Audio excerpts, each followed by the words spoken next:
कल 5 पहले सारे 3 मिनट में आधे घंटे में कमी कर दिए थे। अब सर आपको उसके मुझे पढ़ाना है वही बोले का आया था तो समझ में नहीं है।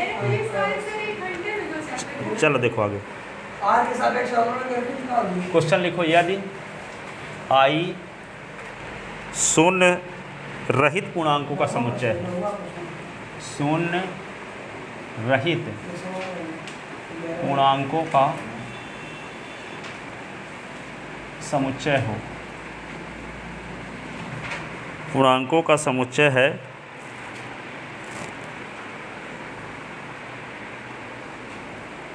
शून्य रहित नहीं, शून्य उसमें शामिल नहीं है, और संबंध आर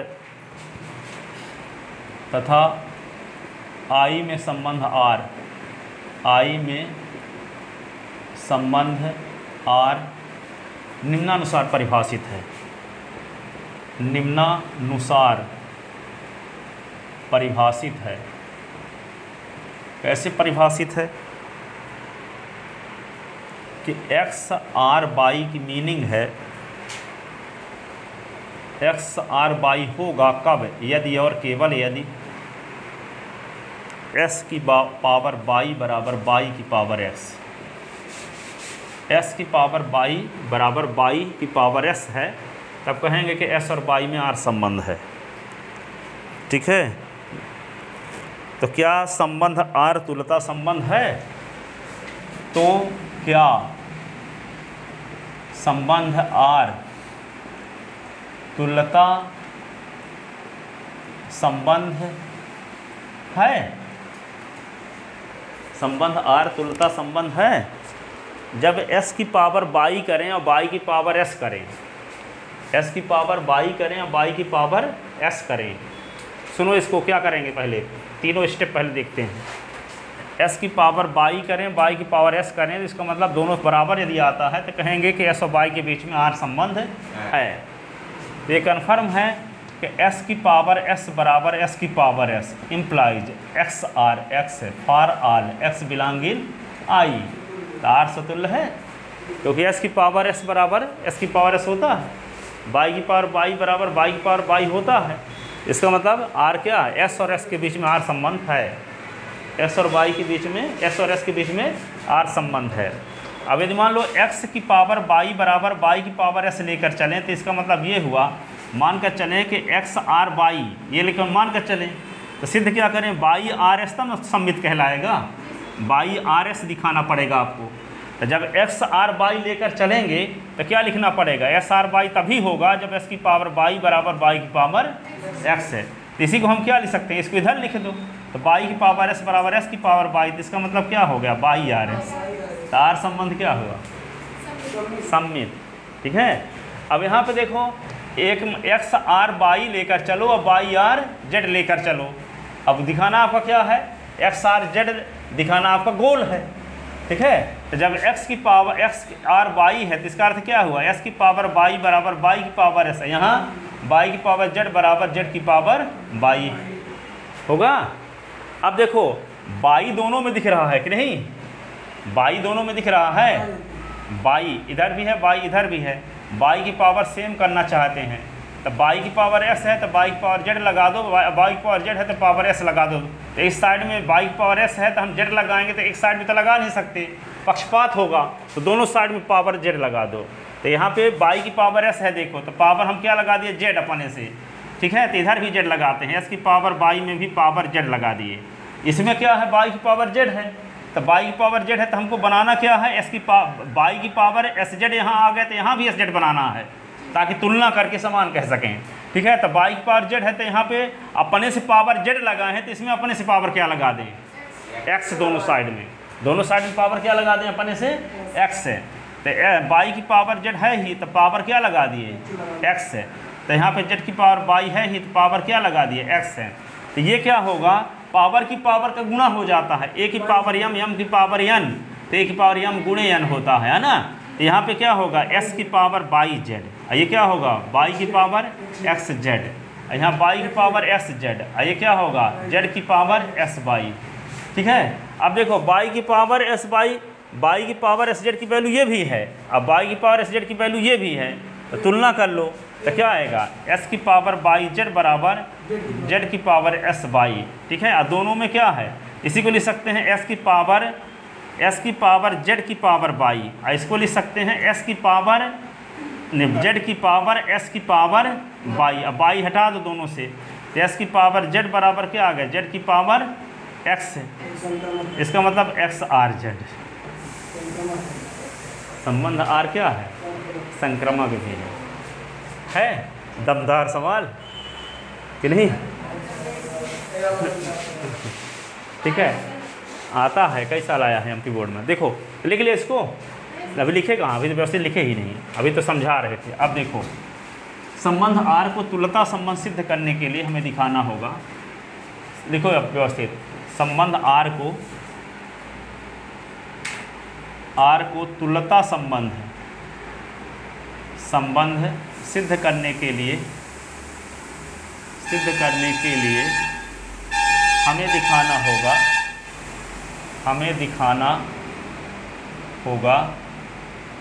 कि नंबर फर्स्ट आर सतुल्य है,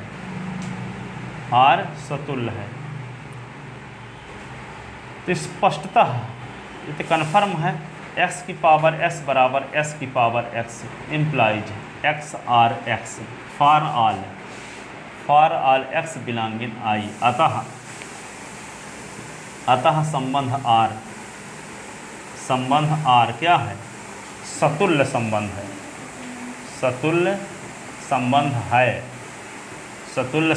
है। दूसरा देखोगे आर सम्मित है, तो माना एक्स आर बाई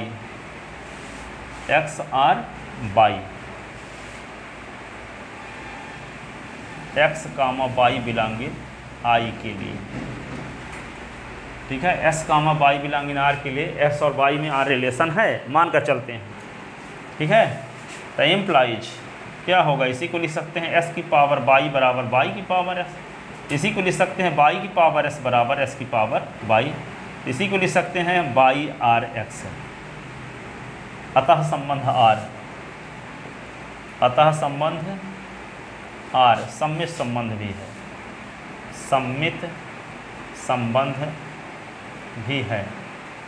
संबंध आर क्या है, सम्मित संबंध भी है। अतः संबंध आर सम्मित संबंध भी है,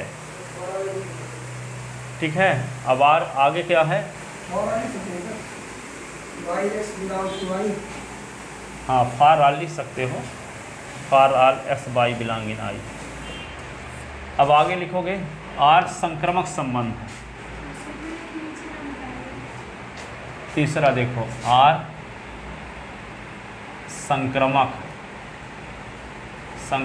संबंध है, आर संक्रामक संबंध है। तो माना एक्स बाई और जेड बिलोंगिंग आई इस प्रकार हैं कि किस प्रकार हैं कि x R y and y R z, then तब हमें दिखाना होगा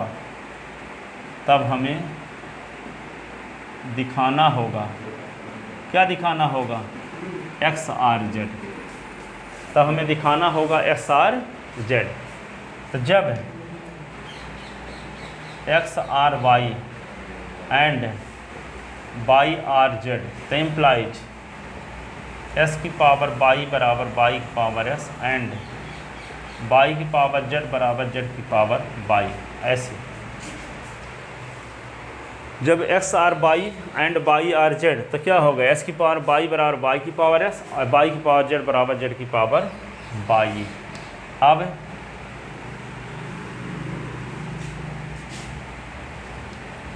तो यहाँ पे एस की पावर बाई की पावर यहाँ पे जेड करते हैं, तो बाई की पावर एस की पावर जेड, दोनों पक्षों में जेड लगा दिए पावर, यहाँ दोनों पक्षों में पावर एस लगा दिए, बाई की पावर जेड की पावर एस और जेड की पावर बाई की पावर एस। इसी को क्या लिख सकते हैं हम, एस की पावर बाई जेड और इसको लिख सकते हैं बाई की पावर एस जेड एंड ये होगा बाई की पावर जेड एक्स, और ये लिख सकते हैं जेड की पावर बाई एक्स।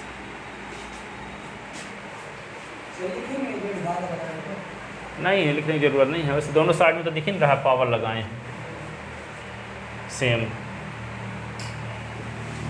तो यहाँ पे इसका नाम इक्वेशन फर्स्ट रख लो, इसका नाम equation second, from first and second, from first and second we get, क्या मिला आपको, एस की पावर बाई जेड बराबर जेड की पावर बाई एक्स, ये मिल गया। अब इसको क्या लिख सकते हैं, एस की पावर जेड की पावर बाई और जेड की पावर एक्स की पावर बाई, और दोनों साइड से पावर बाई को हटा दिए, तो एस की पावर जेड बराबर जेड की power x, x are Z. एक है ये, दो है, ये एक है और ये दो है।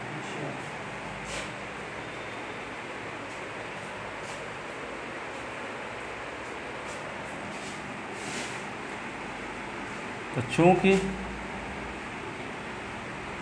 For all x y z belong in I, x R y और बाई आर जेड के लिए हम पाते हैं एक्स आर जेड, अतः संबंध आर क्या हुआ, संक्रामक संबंध भी है, संक्रामक संबंध भी है। क्योंकि संबंध आर स्वतुल्य, सममित एवं संक्रामक तीनों प्रकार का है, अतः आर एक तुल्यता, आर एक क्या है, तुल्यता संबंध है, आर एक क्या है, तुल्यता संबंध है, आर एक क्या है, तुल्यता संबंध है।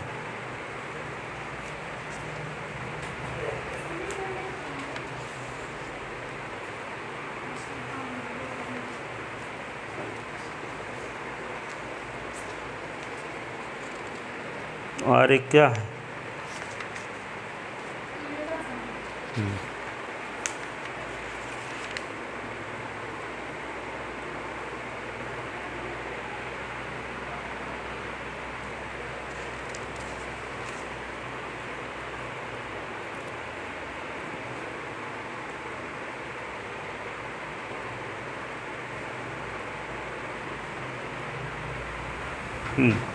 सिद्ध कीजिए। अगला क्वेश्चन एनसीईआरटी का लिख ले ऊपर,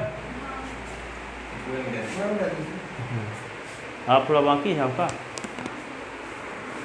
लिखो।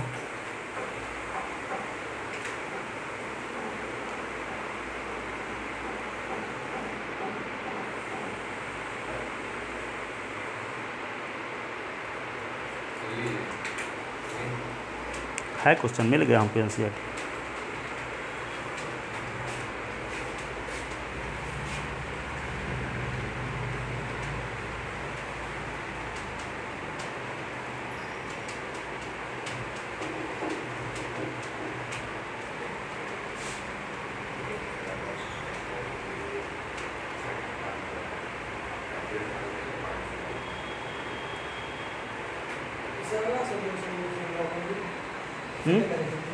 अगला क्वेश्चन देखो, लिख लेते ना। क्वेश्चन ये है अगला एनसीईआरटी का, एनसीईआरटी देखो,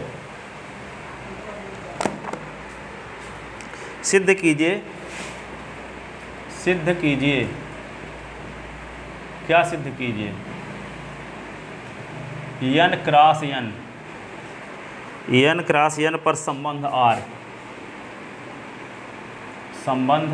R, जहाँ A, B R, C, D C comma D. यदि और केवल यदि, डबल इम्प्लाइज के चिन्ह बना देते हैं, इसको पढ़ते हैं यदि और केवल यदि। ए डी बराबर बी सी, ए डी बराबर बी सी, तुल्यता संबंध है, तुल्यता संबंध है। देखो यहाँ पे ए बी बराबर, ए बी और सी डी के बीच में आर संबंध तभी हम कह पाएंगे। सुनो इसको, सेंस अच्छे समझ लो। यहाँ पे एक यन क्रॉस यन शब्द आया है, तो आप जानते हो यन के एलिमेंट मान लो ए बी हैं डैश डैश, और दूसरे इसमें फिर से लिखेंगे ए बी और डैश डैश। तो यन क्रॉस यन पिछले साल पढ़े थे सेकंड चैप्टर में।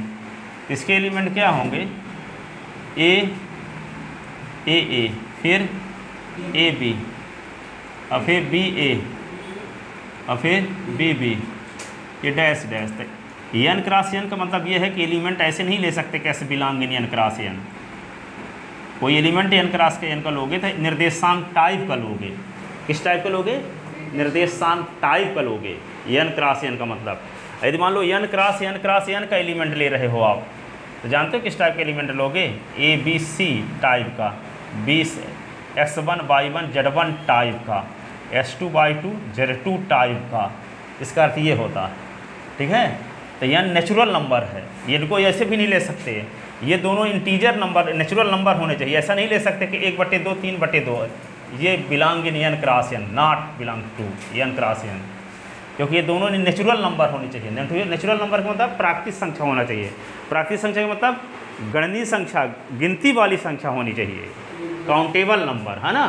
तो यहाँ पे ये बात समझ में आई कि यन क्रॉस यन के एलिमेंट जो लिए जाएंगे हमेशा निर्देशांक टाइप के लिए जाएंगे, और दोनों एस निर्देशांक वाई निर्देशांक दोनों क्या होने चाहिए, प्राकृतिक संख्या होनी चाहिए। ये नहीं कि यहाँ पे 0 1 भी नहीं ले सकते, 0 प्राकृतिक संख्या नहीं है। छोटा अवयव 1 1 होगा, 1 2 होगा, इस टाइप के एलिमेंट यन क्रॉस यन में है, ठीक है। तो यदि 2 एलिमेंट लेते हैं ए बी और सी डी, किसके, यन क्रॉस यन के बीच, तो ए बी और सी डी के बीच में आर रिलेशन कब होता है, जब ए और डी, ए शुरू और लास्ट का गुणनफल, शुरू और लास्ट का गुणनफल क्या हो, मध्य पदों के गुणनफल के बराबर हो। मध्य में कौन है, बी और सी। अंत पदों का गुणनफल बराबर मध्य पदों का गुणनफल, अंत पदों का गुणनफल बराबर मध्य पदों का गुणनफल। तो अंत पद कौन है, ए और डी, और मध्य में कौन है, बी और सी। तो ए डी बराबर बी सी, ए डी बराबर बी सी। अब देखो यहाँ पे यदि मान लो ए डी बराबर बी सी लिखा है, ए डी बराबर बी सी लिखा है, तो इस स्टेप को देख करके ये लिखना है तो कैसे लिखोगे, कैसे लिखोगे बोलो। ये वाला स्टेप लिखा है और लिखना ये है, तो क्या लिखोगे, इसका पहला पद और इसका पहला पद कामा लगा के ऐसे, और फिर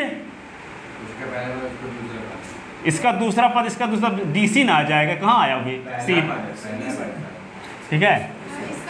हाँ, दूसरे का पहला पद, यहाँ पे सी और डी, ये ध्यान अवश्य रहना चाहिए आपको कि ये दिया हो तो ये कैसे लिखेंगे, और ये दिया हो तो ये कैसे लिखेंगे। ये दिया है तो ये लिखने के लिए देता अंत पदों का गुणनफल बराबर मध्य पदों का गुणनफल, ठीक है। लेकिन जब ये दिया हो तो ये स्टेप लिखना हो तो क्या करते हैं, ये दिया हो और ये लिखना है तो क्या करेंगे, इसका पहला पद और इसका पहला पद कामा लगा के, फिर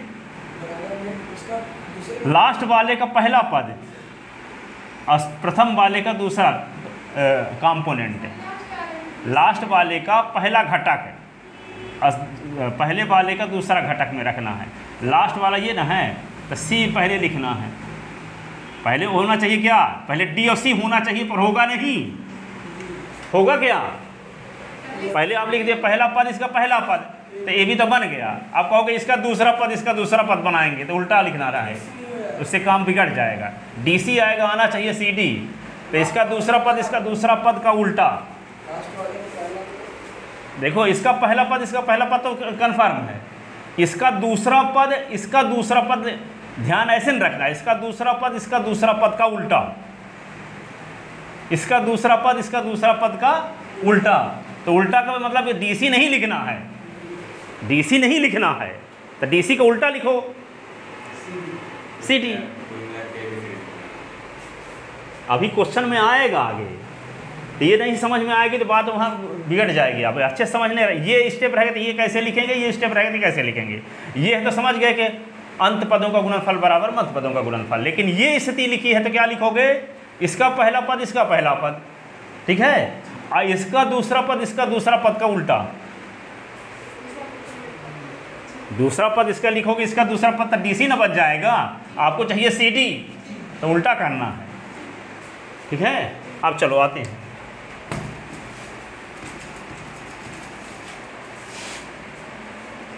तो तुल्यता संबंध है, तो संबंध आर को तुल्यता संबंध सिद्ध करने के लिए हमें दिखाना होगा, क्या दिखाना होगा। नंबर फर्स्ट, संबंध आर सतुल्य है। संबंध आर क्या है, सतुल्य है। संबंध आर क्या है, संबंध आर क्या है, सतुल्य है, ठीक है। तो for all A comma B belonging N cross N, A B is equal to क्या होगा, बी ए होगा कि नहीं, A B is equal to क्या होगा, A B is equal to क्या होगा, A B is equal to क्या होगा, बी ए होगा, A B is equal to क्या होगा, बी ए। अब देखो जब A B is equal to B A होगा तो क्या लिखेंगे, अब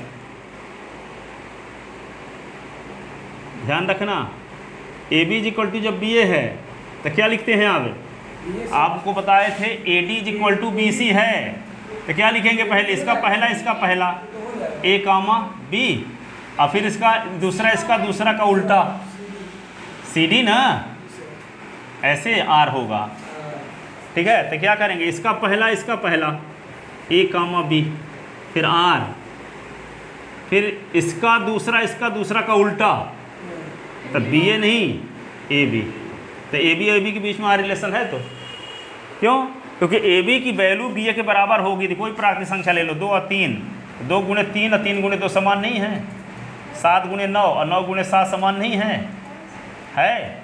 इसका मतलब ए बी बराबर बी ए लिख सकते हैं, और जब ए बी बराबर बी ए लिख सकते हैं तो इसी से हम ये लिख सकते हैं A B R A B, यानी कि प्राकृतिक संख्या n क्रॉस n का हर एक अवयव स्वयं से संबंध आर के द्वारा जुड़ा है, ठीक है। या n क्रॉस n का हर एक अवयव स्वयं से संबंध आर के द्वारा जुड़ा है, ठीक है। अतः ये वाला संबंध आर जो यहाँ परिभाषित है, ये संबंध क्या है, सतुल्य संबंध है। अतः यहाँ पे लिख सकते हैं अतः संबंध आर सतुल्य है, ठीक है। अब देखो संबंध आर सम्मित संबंध है, तो यहाँ पे देखो सम्मित संबंध चेक करते हैं, क्या चेक करते हैं, सम्मित संबंध चेक करते हैं। तो माना ए और बी और कामा सी और D belong in n cross n इस प्रकार हैं, इस प्रकार हैं कि ए बी और सी डी के बीच में आर रिलेशन है, ए बी और सी डी के बीच में आर रिलेशन है। तो हमारा मकसद क्या है, दिखा दें सी डी और ए बी के बीच में भी आर रिलेशन है, ठीक है। तब हमें दिखाना होगा, क्या दिखाना होगा, सी डी और ए बी के बीच में भी आर रिलेशन है, यही ना दिखाना होगा, तभी ना संबंध आर सम्मित संबंध सिद्ध हो पाएगा, ठीक है। तो जब क्या लिखोगे, जब ए कामा बी और सी कामा डी में आर रिलेशन है, तब क्या होगा, अंत पदों का गुणनफल बराबर मध्य पदों का गुणनफल। तो ए डी बराबर बी सी, ए डी बराबर बी सी, तो इसी को क्या कर लें, डी ए बराबर सी बी कर लें, तो क्या फ़ायदा है, इसी को लिख सकते हैं ना ऐसा, DA बराबर CB लिख दें, तो DA बराबर CD लिख दें तो कोई फ़ायदा तो नहीं होने वाला है। आपको CD पहले चाहिए ना, तो क्या करें, इसको लिख दें पहले, BC बराबर क्या AD, ऐसे आपको C चाहिए, तो यहाँ पे CB बराबर क्या लिख दें आप, AD है तो DA लिख सकते हैं, है ना। अब आ गए, ठीक है। AD बराबर BC है तो हम BC बराबर AD भी लिख सकते हैं, और BC को CB लिख सकते हैं, AD को DA लिख सकते हैं। और जब ये लिखा हो, ये लिखा हो, ये लिखा हो, तो ये कैसे लिखते हैं, इसका प्रारंभिक पद, इसका प्रारंभिक पद, कामा लगा के, और इसका पहला पद, इसका पहला पद, और इसका दूसरा पद, इसका दूसरा पद का उल्टा, यही ना। तो इसका पहला पद, इसका पहला पद ले लो तो CD तो मिल गया। अब इसका दूसरा पद, इसका दूसरा पद, उसका उल्टा भी करना है, आएगा तब ये ना, पर करना क्या है, क्या करना है, नहीं समझ पाए बात को लगता है अभी तक। हम बोल रहे हैं कि जब AD = BC लिखते हो तो कैसे लिखते हो, इससे तो ये कन्फर्म है कि ये आना चाहिए। तो याद कैसे करोगे, कैसे समझ पाओगे कि कोई मान लो 3 × 15 है, अब 3 × 5 है, और यहाँ पे क्या है S × Y है, मान लो ऐसे लिखा है, तो इस रूप में लिखना है तो क्या लिखेंगे बताओ, 3, X है, हाँ, अब 5, Y क्यों बोल रहे हो, हाँ, Y, 5 बोलना है। याद क्रम से किए रहो, इसका पहला पद फिर इसका दूसरा पद, पर पहले वाले में तो सीधे लिखना है, दूसरे वाले का उल्टा भी करना है ना। दूसरे पद को लेकर चल तो 5Y ना आएगा, तो 5Y लिखना नहीं है, उल्टा करके लिखना है, ठीक है। तो यहाँ पे क्या है, इसका पहला पद, इसका पहला पद, तो CD सीधे लिखेंगे। अब इसका दूसरा पद, इसका दूसरा पद, तो BA होगा, पर लिखना नहीं है BA, क्या लिखेंगे AB, ठीक है। तो क्या लिख देंगे इसी को, अब C और D और AB, तो AB और CD के बीच में R रिलेशन था, तो हम दिखाने में कामयाब हुए कि CD और AB के बीच में भी R रिलेशन है, इसलिए संबंध R क्या हुआ, सम्मिश्र संबंध। देखो आ रहा है कि नहीं यहाँ पे,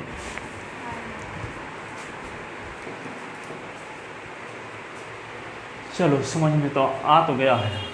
अतः संबंध R क्या है,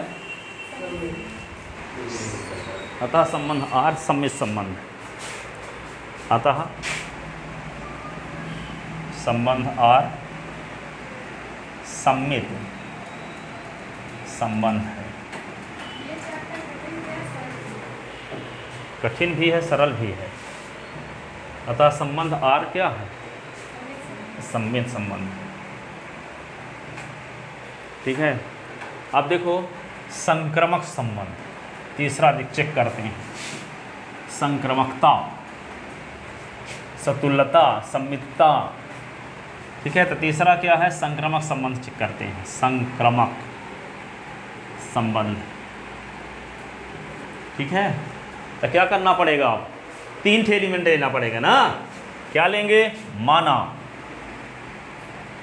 A और B, B और B, C, D और E, F है, belong in N cross N, N cross N, इस प्रकार है, किस प्रकार है बोलो, इस प्रकार है। कैसे हैं, A, B और C, D के बीच में R रिलेशन है, एंड C, D और E, F में R रिलेशन है। तो हमें दिखाना क्या होगा, क्या दिखाना होगा, A, B और E, F में भी R रिलेशन है।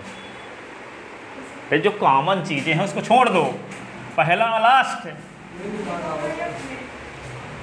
तब हमें दिखाना होगा, तब हमें दिखाना होगा, क्या दिखाना होगा कि A, B R E, F, यही आपके पास रॉ मटेरियल क्या है, ये इसको ले करके ये दिखाने की कोशिश करो, ठीक है। और यदि इन दोनों को लेकर के ये दिखाने में कामयाब हुए, इसका मतलब संबंध आर क्या है? संबंध आर क्या है? संक्रामक संबंध भी है। तो लिखो जब ए comma B R C comma D एवं सी कामा डी और ई कामा एफ, तो आर की परिभाषा से, तब आर की परिभाषा से क्या लिख दोगे? आर की परिभाषा से बोलो, अंत पदों का गुणनफल बराबर मध्य पदों का गुणनफल। तो AD बराबर BC, AD बराबर BC एवं यहाँ क्या होगा?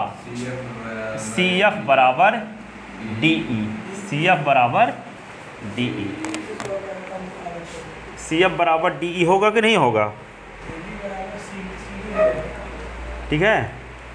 अब हम क्या करेंगे, गुणा समीकरण 1 लिख लो इसको और ये समीकरण 2 लिख लो इसको। तो 1 गुणे 2 से, 1 गुणे 2 से, तो जब दो समीकरण का गुणा करते हैं तो पहले का लेफ्ट हैंड साइड गुणे दूसरे का लेफ्ट हैंड साइड। तो यहाँ क्या लिखोगे? AD गुणे CF और BC गुणे DE, ऐसे ना, BC गुणे DE, ठीक है, BC गुणे DE। अब क्या दोनों साइड में दिख रहा है? C को उड़ाओ, और दोनों साइड में क्या दिख रहा है?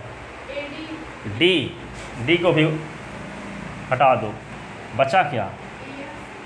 AF is equal to BE। आपका गोल क्या है दिखाना? आपका दिखाना गोल क्या है?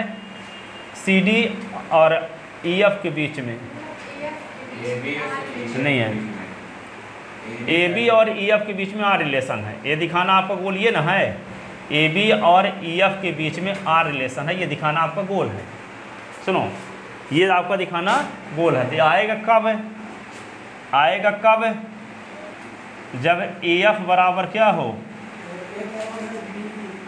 AF बराबर क्या हो?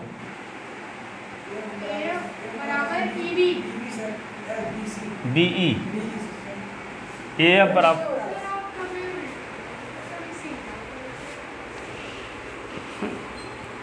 कभी उल्टा लिखते हैं, कभी सीधा लिखते हैं।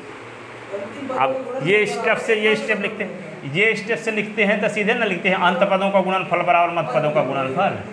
और जब ये स्टेप से ये स्टेप लिखते हैं तो कैसे लिखते हैं? AB अब FE थोड़ी लिखते हैं, उल्टा लिखते हैं। और ये बोल रहे हैं ये स्टेप से ये स्टेप लिखोगे तो सीधे लिखोगे। अब ये स्टेप से स्टेप लिखते हो तो पहला तो सीधे लिखते हैं, दूसरा वाला उल्टा लिखते हैं। हम नहीं लिखते, परिभाषित है इस प्रकार से आ रहे, आपको टेक्निक है बता रहे हैं। हाँ, किताब में नहीं लिखा किसी किताब में टेक्निक ऐसे याद करो, ऐसे समझाया भी नहीं जाएगा, आप अपने समझना पड़ेगा आपको। तो वो तो हम अपने अनुभव के आधार पर बोल रहे हैं आपको कैसे याद कर सकते हो। यदि आप ये चीज़ समझ नहीं पाते, क्वेश्चन बनेगा भी नहीं, आपसे उलझन रहोगे। तो जो मेन पॉइंट है उस पर ज़्यादा फोकस हम कर दिए हैं, अब कुछ बचता ही नहीं है क्वेश्चन में फिर। ठीक है, हमारा मकसद क्या है? इससे AF बराबर BE दिखाना, AF बराबर BE। तो AF तो मिल गया, अब BE भी तो मिल गया। देखो AF बराबर BE तो मिल ही गया काटने के बाद। तो जब AF बराबर BE है, कहीं ज़रूरत पड़ गई FA बराबर EB की ज़रूरत है, तो पहले यहाँ पर प्रयोग करके देख लो किसकी ज़रूरत है, उसके हिसाब से इसको बदलाव कर लो। हो सकता है किसी क्वेश्चन में FA बराबर, जैसे यहाँ AF है ना, तो इसको लिखने की ज़रूरत हो FA तो FA भी लिख सकते हो, पर यहाँ तो FA लिखने की ज़रूरत नहीं है, AF से ही काम चलेगा। तो यहाँ पे हमारा मकसद क्या है कि AB और EF के बीच में आ रिलेशन दिखाना गोल है। तो ये तभी लिख पाएंगे जब ये स्टेप रहेगा कहीं से, कहीं AF बराबर BE के ही किसी तरह से प्राप्त कर लें। तो प्राप्त कर तो लिए, क्या किए? इक्वेशन सेकंड और फर्स्ट का गुणा कर दिए, फर्स्ट का गुणा करने से ये रिजल्ट मिल गया। अब इससे हम क्या लिखेंगे बोलो? इसका पहला पद, इसका पहला पद, AB लिख दिए और फिर R लिख दिए। अब FE क्रम से नहीं लिखना है, FE का उल्टा लिखना है, आ गया EF। ठीक है, अतः R क्या है? संक्रामक संबंध भी है। अतः R संक्रामक संबंध भी है। अतः आर संक्रामक संबंध भी है। तो चूंकि संबंध आर,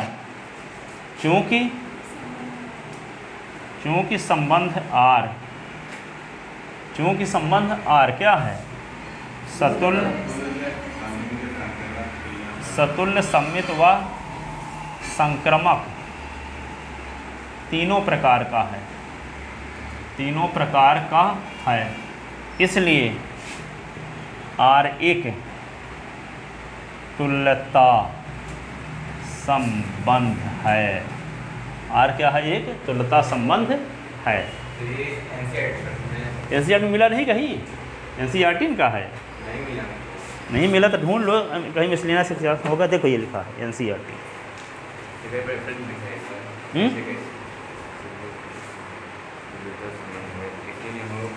आगे देखो नहीं, आगे होगा घर में मिलाना। अभी तो यहाँ क्वेश्चन पढ़ा रहे हैं, देखो अभी।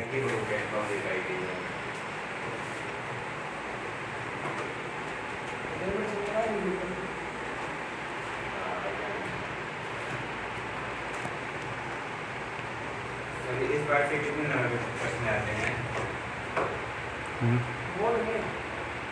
हर साल बदलता रहता है कि पैटर्न।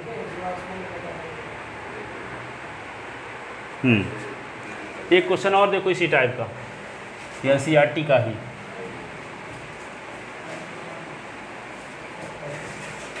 सुनो, इसी प्रकार, इसी के जैसे है। माना कि, ये नहीं है कि अब आसानी से कर लोगे। माना कि यन धन पूर्णांकों का समुच्चय है। धन पूर्णांकों का समुच्चय है। क्वेश्चन लिख रहे हैं। यदि एनसीईआरटी कभी खोल के देखे नहीं? माने से शुरुआत होता है क्वेश्चन की, विचार करते हैं इस फलन पर। यदि समुच्चय n क्रॉस n में, समुच्चय n क्रॉस n में परिभाषित एक संबंध, परिभाषित एक संबंध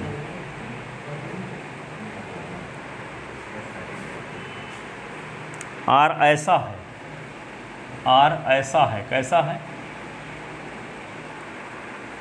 कि ए कामा बी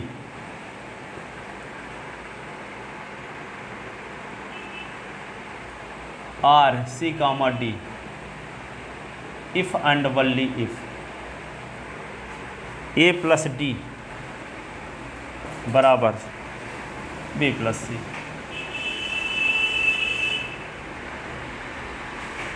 तो सिद्ध कीजिए आर एक तुल्यता संबंध है।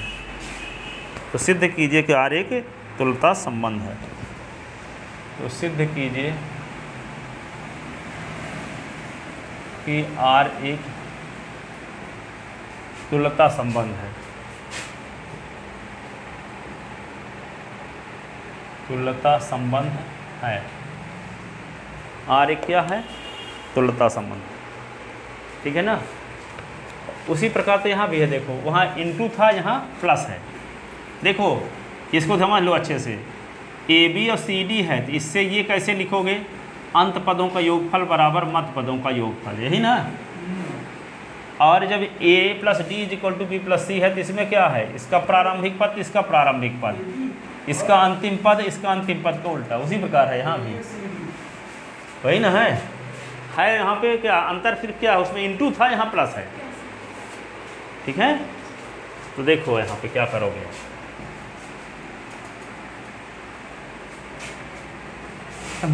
संबंध आर को, सॉल्यूशन, संबंध आर को तुल्यता संबंध सिद्ध करने के लिए हमें यह दिखाना होगा यह दिखाना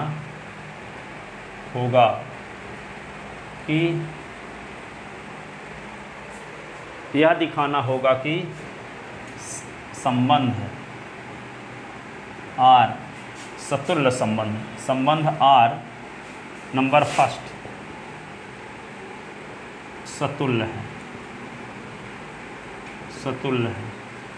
ठीक है, तो सतुल्य को क्या दिखाएंगे? सतुल्य के लिए माना A और B कामा बिलोंगिंग n क्रॉस n। ठीक है, तो क्या होगा? A प्लस बी बराबर B प्लस ए होगा।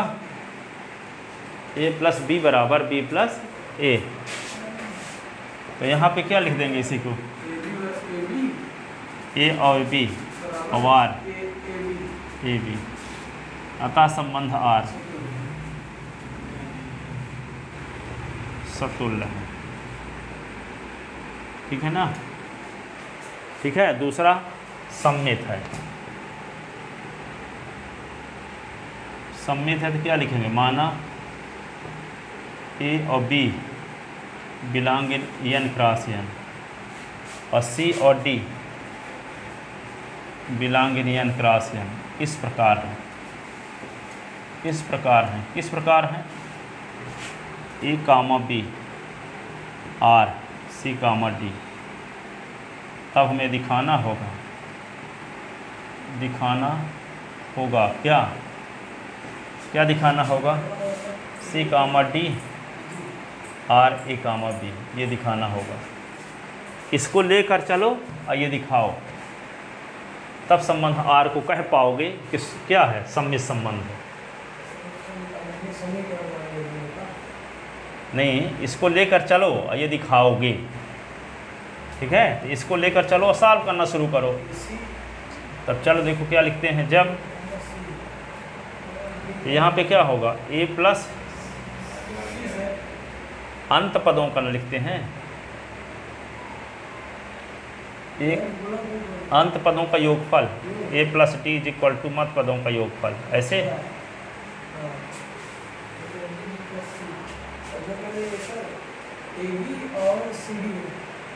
इसको क्या लिख लें?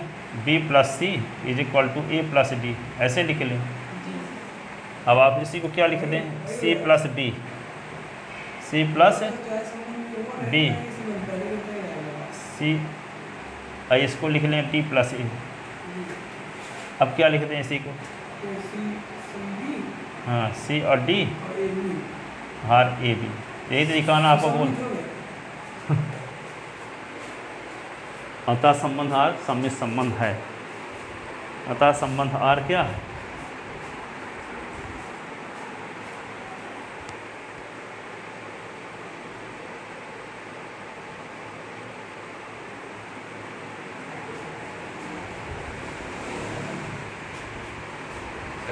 उनका क्या है? वो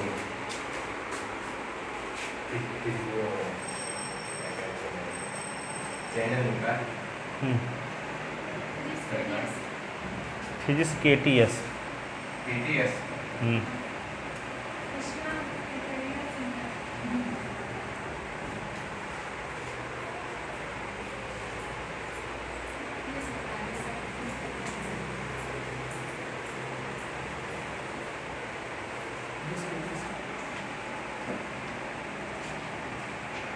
अब देखो यहाँ पे, इसको हम ये दो लाइन आ नहीं रहा है उधर, तो हम यहाँ बगल में लिख रहे हैं। C प्लस B बराबर D प्लस ए लिख दिए। इसी को क्या लिख सकते हैं? C comma D R D comma A comma B। अतः संबंध R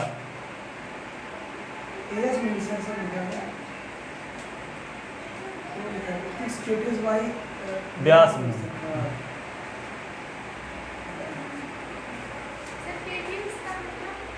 Krishna coaching centre. Krishna coaching आपके ना होगा?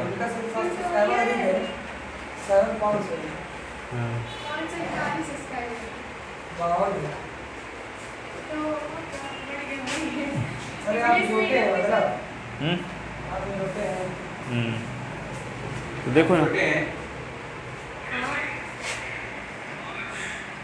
हमको बड़ा मान लिया थोड़ा सा। तो देखो यहाँ पे सी और डी कामा ये आ गया, अतः संबंध आर, संबंध आर सम्मित संबंध।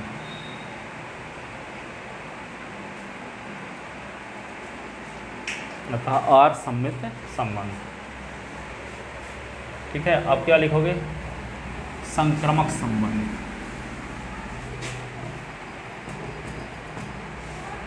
आर क्या है?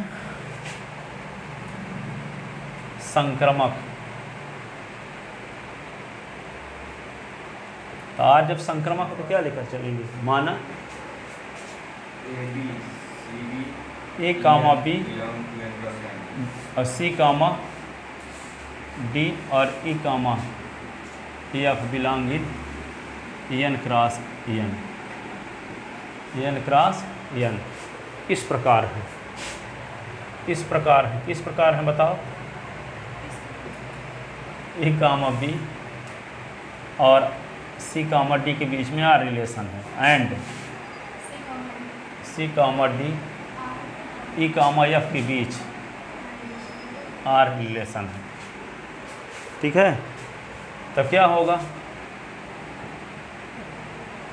तो यहाँ पे इसको क्या लिख सकते हैं? अंत पदों का योगफल बराबर मध्य पदों का योगफल, यही ना? ए प्लस डी बराबर बी प्लस सी, यही। एंड सी और प्लस ई बराबर डी, अरे सी प्लस एफ बराबर डी प्लस ई, यही। अंत पदों का योगफल बराबर मध्य पदों का योगफल, यही ना होगा? ये इक्वेशन हो गया फर्स्ट, ये इक्वेशन हो गया सेकंड। वहाँ क्या किए थे? दोनों को जोड़े, गुणा किए थे। यहाँ दोनों को जोड़ेंगे। वहाँ क्या किए थे? इसके पहले वाले क्वेश्चन में दोनों को गुणा ना किए थे, और यहाँ दोनों को जोड़ेंगे। तो एक धन दो से तो क्या होगा? ए प्लस डी और plus C plus F, C plus F. यहाँ क्या होगा? B plus C plus D plus E. अब क्या करेंगे? दोनों से कटेगा क्या? सी सी, और क्या कटेगा? D D. तो बचा क्या? ए प्लस एफ बराबर बी प्लस ई। अब आएगा क्या? हाँ, इसका पहला पद, इसका पहला पद, ए कामा बी, और इसका दूसरा पद, इसका दूसरा पद, इसका दूसरा पद का उल्टा, ई एफ। यही तो हमारा गोल भी था। अतः संबंध आर, संबंध आर संक्रमक, संक्रमक संबंध भी है, संक्रमक संबंध भी है। अतः संबंध आर संक्रमक संबंध भी है।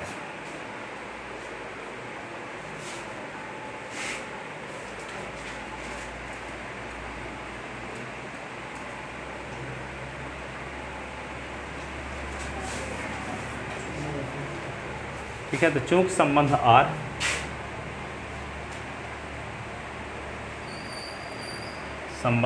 सतुल्य, सम्मित व संक्रमक तीनों प्रकार का है, अतः आर एक तुल्यता संबंध है।